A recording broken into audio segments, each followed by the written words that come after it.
Good morning, सुप्रभात। आइए आज सुबह के इस वचन में हम देखते हैं। कल हम लोगों ने देखा मेमने के बारे में कि मेमना ज़रूरी है, और अगर मेमना नहीं है, यदि मेमने का जिक्र नहीं है, यदि मेमने का बलिदान नहीं है, तो फिर उद्धार भी नहीं है।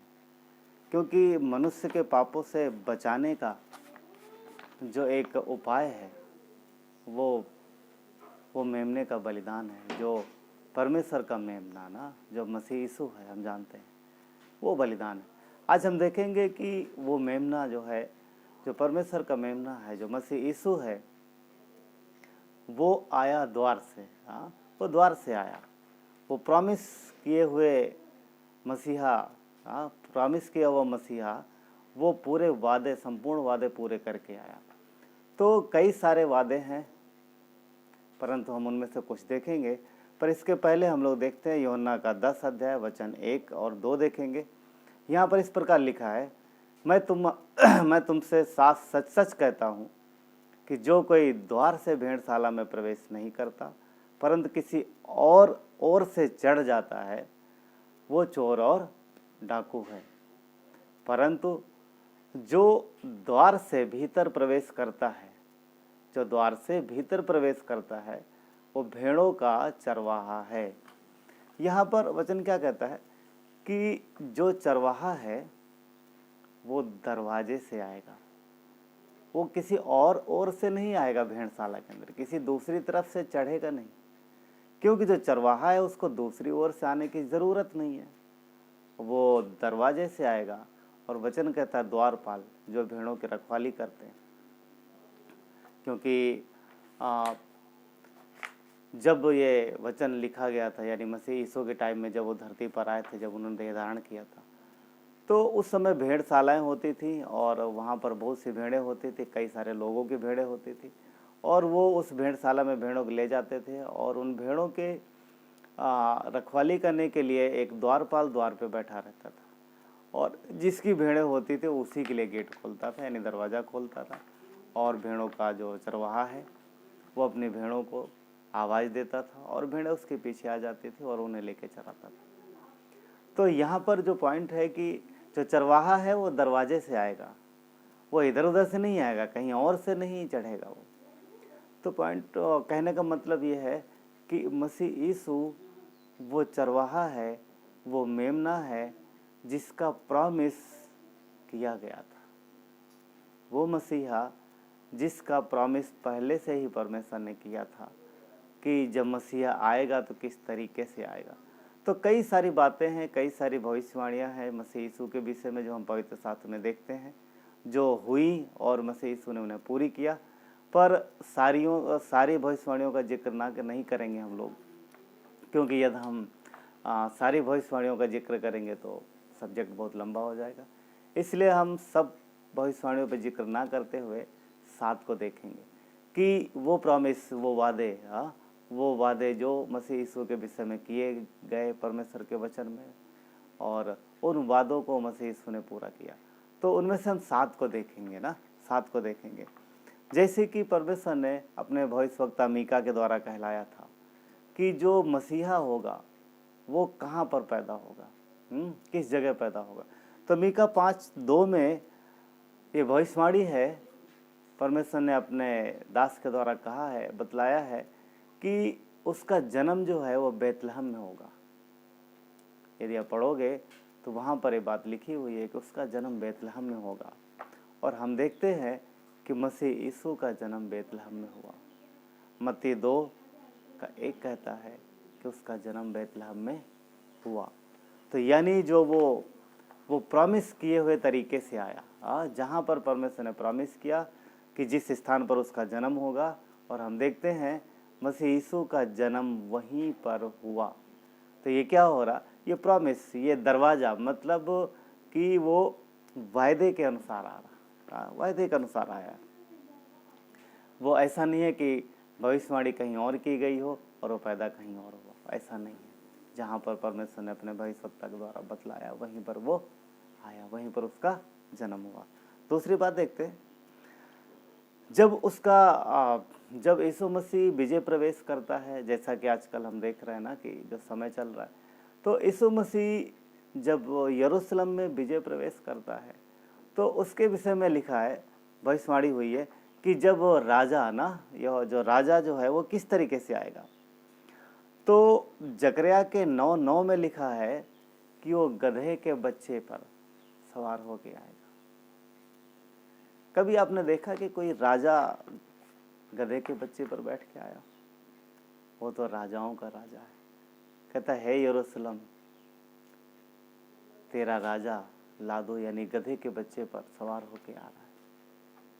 और ये चीज़ हम देखते हैं लूका के 19:35 से 37 में भी आप देखेंगे तो वहाँ पर नया नियम कहता है कि मसीह यीशु गधे के बच्चे पर सवार होके यरूशलेम में आते हैं और वो अपने आप को वहाँ पर प्रकट करते हैं कि वो राजा हैं। अगली बात हम देखते हैं कि इस घटना के बाद में 4 दिन बाद उन्हें क्रूस पे चढ़ाया जाता है।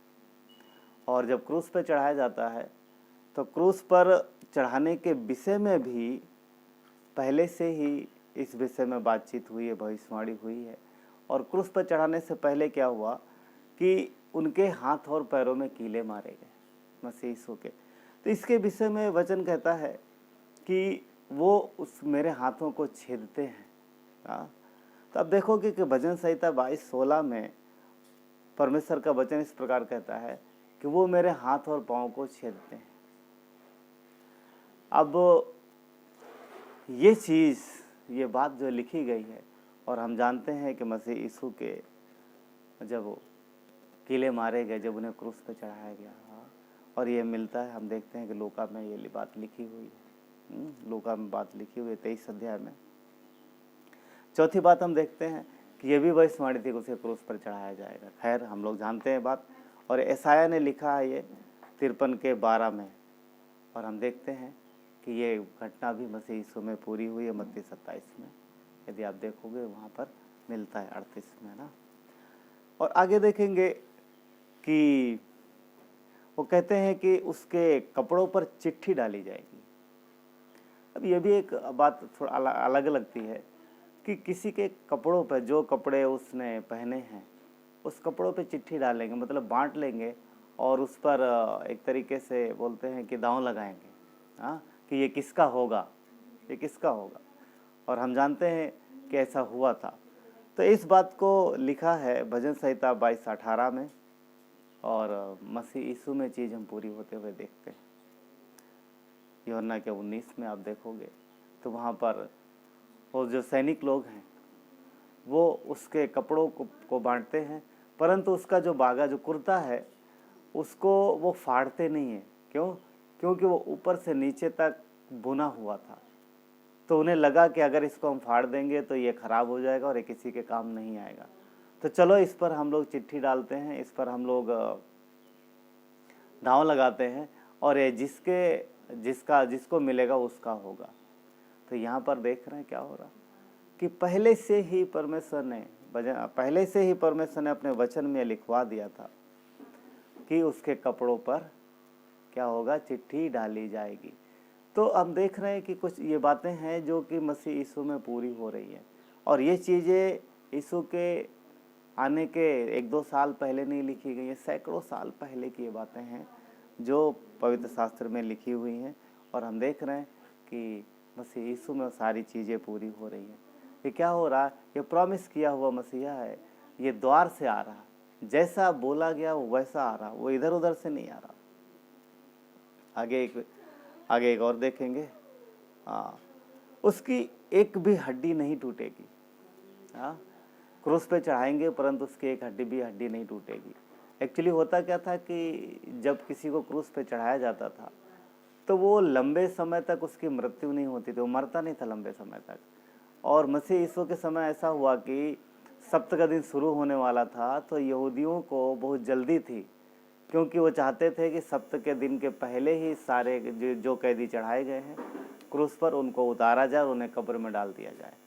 तो इस हड़बड़ाहट में उन्होंने पिलातुस से आग्रह किया कि उनको ये हड्डियाँ तोड़ दी जाए और उन्हें ताकि वो जल्दी मर जाए, क्योंकि जब पैरों की हड्डी तोड़ देते थे तो जो व्यक्ति क्रूस पर होता था उसका बैलेंस जो है पैरों पे ना रह करके वो पैरों से हट जाता था और वो क्रूस पर लटक जाता था, तो जिसकी वजह से उसको सांस लेने में दिक्कत होती और कुछ ही पलों में उसकी मृत्यु हो जाती थी। तो यीशु के साथ क्रूस पर दो चोर भी चढ़ाए गए और उन्होंने देखा कि वो जिंदा है। उन्होंने उसके पैरों की हड्डियों को तोड़ दिया, परंतु जब वो यीशु के पास आए तो उन्होंने उसके पैर की हड्डी नहीं तोड़ी। क्यों? क्योंकि वो पहले से ही मर चुका था। तो यहाँ पर हम देखते हैं कि उसकी हड्डी नहीं तोड़ी गई, वो बच गया, हड्डी नहीं तोड़ी गई। क्यों? क्योंकि पहले से मर गया। हड्डी इसलिए तोड़ते थे ताकि वो जल्दी मर जाए, और मसीह यीशु ने पहले ही प्राण छोड़ दिए थे। तो यहाँ पर ये बात भी पूरी हुई है कि उसकी एक भी हड्डी नहीं तोड़ी जाएगी, और हम देखते हैं कि मसीह की हड्डी नहीं तोड़ी गई। यूहन्ना के 19:33 में आप देख सकते हैं इसका। आगे लिखा है एक ही भविष्यवाणी और है जिसके विषय में हम लोग बात करना चाहेंगे आज। लिखा है कि उसका शरीर नहीं सड़ेगा, कब्र में उसका शरीर सड़ेगा नहीं। अब ये कैसे संभव हो सकता है कि किसी को कब्र में डाला जाए और उसका शरीर सड़े ना?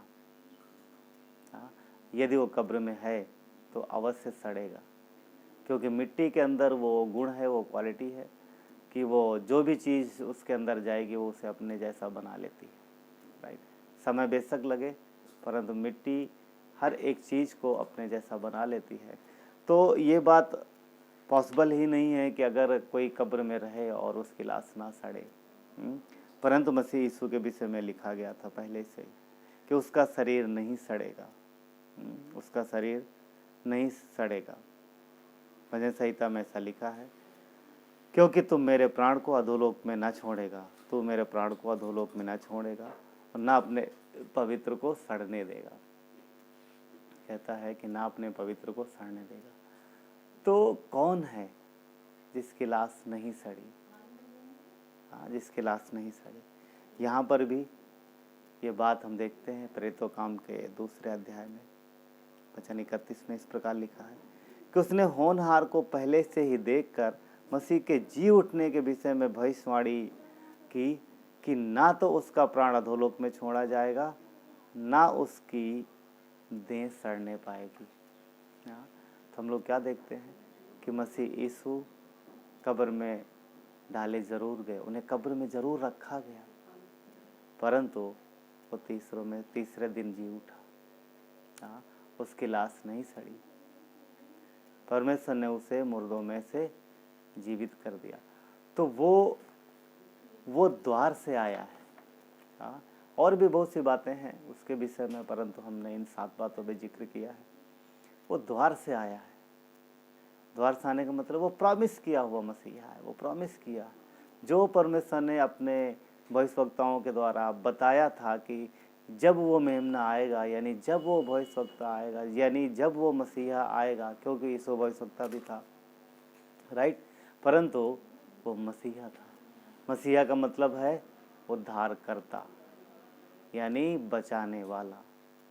वो द्वार से आया, वो प्रॉमिस को पूरा करते हुए आया, इसलिए कि परमेश्वर का वचन पूरा हो और परमेश्वर के योजना के अनुसार उसका कार्य पूरा हो जो उसने हमें और आपको यानी पूरी मानव जाति को बचाने के लिए किया।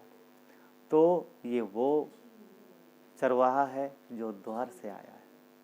वो इधर उधर से नहीं आया, किसी और से नहीं चढ़ा, वो द्वार से आया। और वचन कहता है जो चरवाहा है द्वारपाल उसके लिए द्वार खोलता है। तो मसीह यीशु वो चरवाहा है जो द्वार से आया है। परमेश्वर आपको इस वचन से आशीष दे। आमीन।